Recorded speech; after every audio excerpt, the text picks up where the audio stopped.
Herkese merhabalar, ben Huri. Huri Metek Mutfak'ta kanalıma mutfağıma hoş geldiniz. İster hemen pişirin, isterseniz benim gibi bir kısmını buzluğa atın. Her kış kilolarca hazırlarım. Evet, tarifime hiç bekletmeden hemen başlıyorum. Evet, bahçeden topladığım 2 kilo yaprağım var. Kaynar sıcak suyun içine alıyorum ve suyun içine bastırarak haşlamaya bırakıyorum. Evet, şöyle bir ters düz yapalım.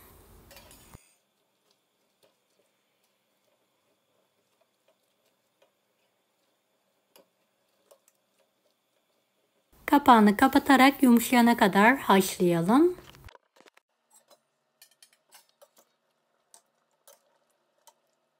Evet, şöyle bir kontrol ediyorum. Ters düz yapıyorum ara sıra. Yumuşadığında fazla suyunu süzerek tepsiye alarak soğutmaya bırakıyorum.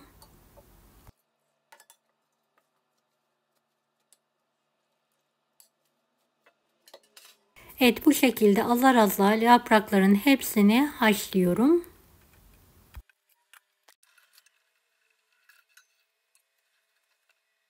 Evet, yapraklarım haşlanırken iç harcımı hazırlıyorum. 8 tane kuru soğanı şöyle ince yemeklik olacak şekilde doğrayalım.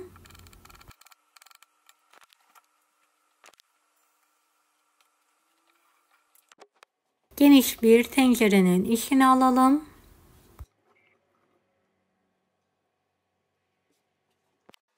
Üzerine yıkadığım 3,5 su bardağı pirinci ekliyorum.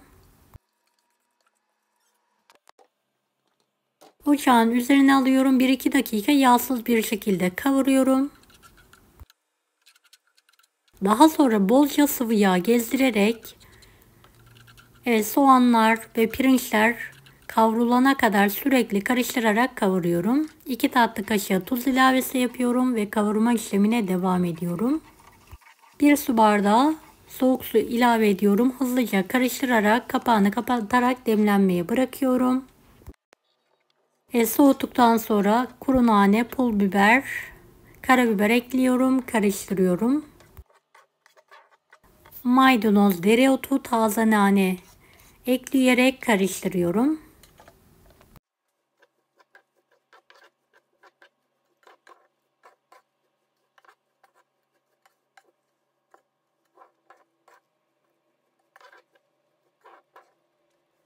Evet, iç harcımız hazır. Yapraklarını da hepsini haşladım. Şöyle tek sıra halinde düz bir zeminin üzerine yayıyorum.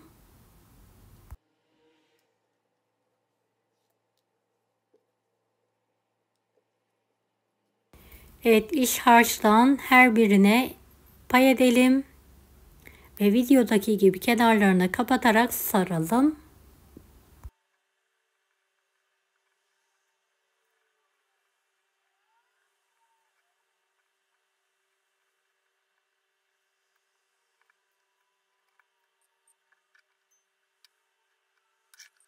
Evet, tüm yaprakları aynı yöntemle sarmaya devam ediyorum.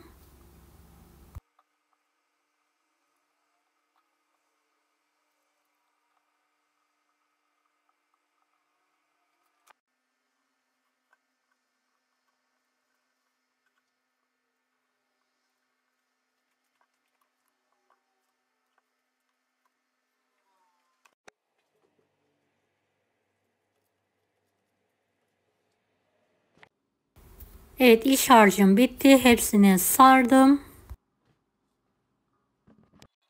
Tenceremi yaprakla kapladıktan sonra dik bir şekilde sarmalarımı tencereme diziyorum.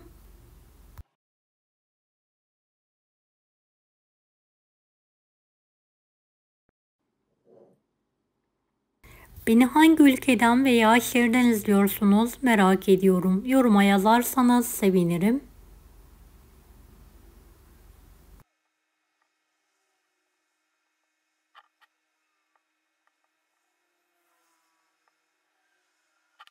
Evet, hepsini dizdikten sonra kalanını da diğer tencereye ortası boş bir şekilde diziyorum.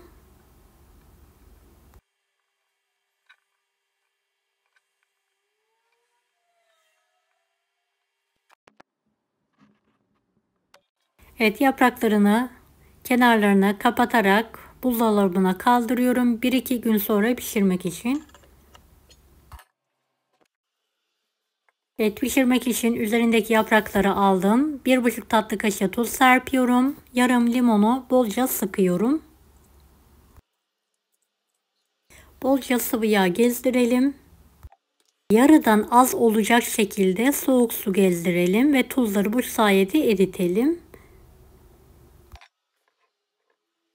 Yaprakla kapattıktan sonra kapağını kapatarak ocağın üzerine alalım. Kaynayana kadar yüksek, daha sonra kısık ateşte pişirmeye bırakalım.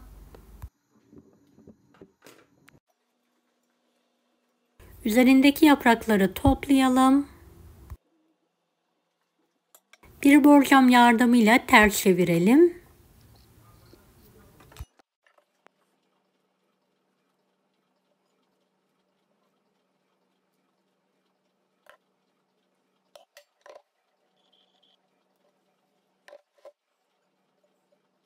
Evet, lokum gibi pişen yaprak sarmam hazır.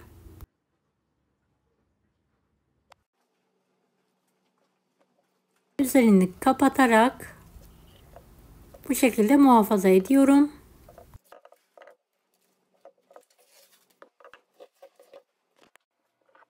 Evet, diğer tencereme de şöyle 1,5 tatlı kaşığına kadar tuz serpiyorum, limon sıkıyorum.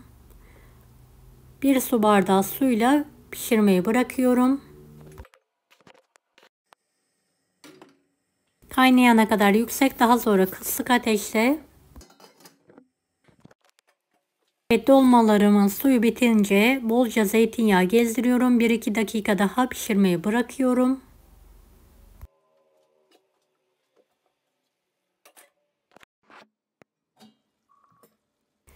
Evet, yaprak sarmam hazır.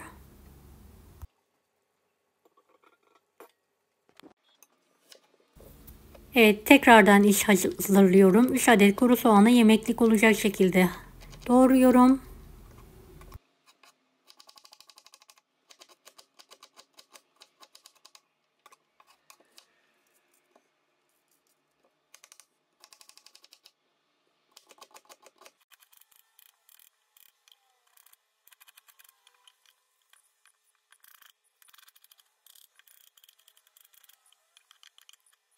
Tencereye alıyorum.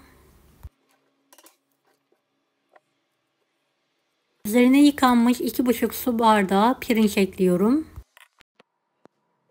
Biraz kavurduktan sonra üzerine bolca sıvı yağ gezdirerek kavurma işlemine devam ediyorum.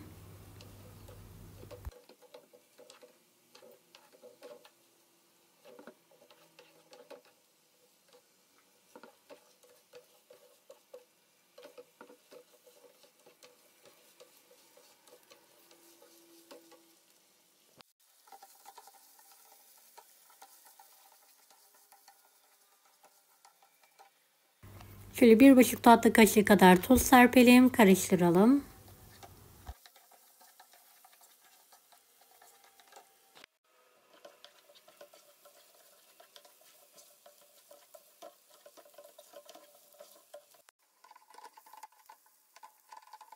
Yarım su bardağı soğuk su ilavesi yapalım. Hızlıca karıştırarak suyunu çektirelim. Altını ve kapağını kapatalım. Soğuduktan sonra ince doğranmış maydanoz, karabiber, kuru nane, pul biber ekliyorum. Ve bir tutam da dereotu doğruyorum. En son tekrardan karıştırıyorum.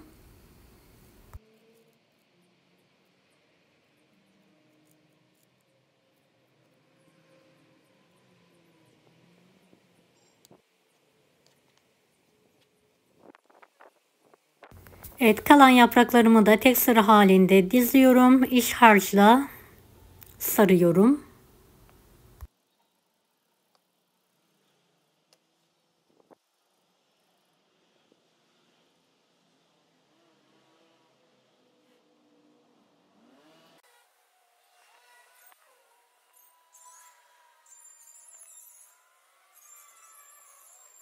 Evet, birkaç gün sonra da kalan yapraklarımı bu yöntemle sardım hepsini.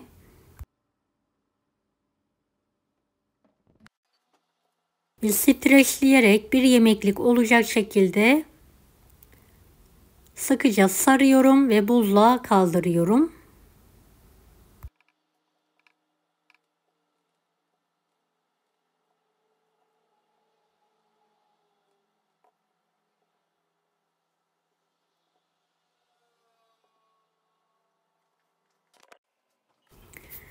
Evet, yaprak sarmam bitene kadar aynı işlemi yapmaya devam ediyorum. Şöyle bir yemeklik olacak şekilde hepsini hazırlıyorum.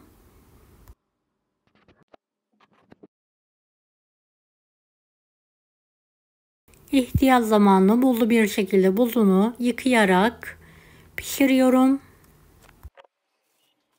Deneyecek olan herkese şimdiden kolaylıklar dilerim. Kanalıma ücretsiz abone olmayı unutmayın. Allah'a emanet olun. Hoşça kalın. Kolay gelsin herkese.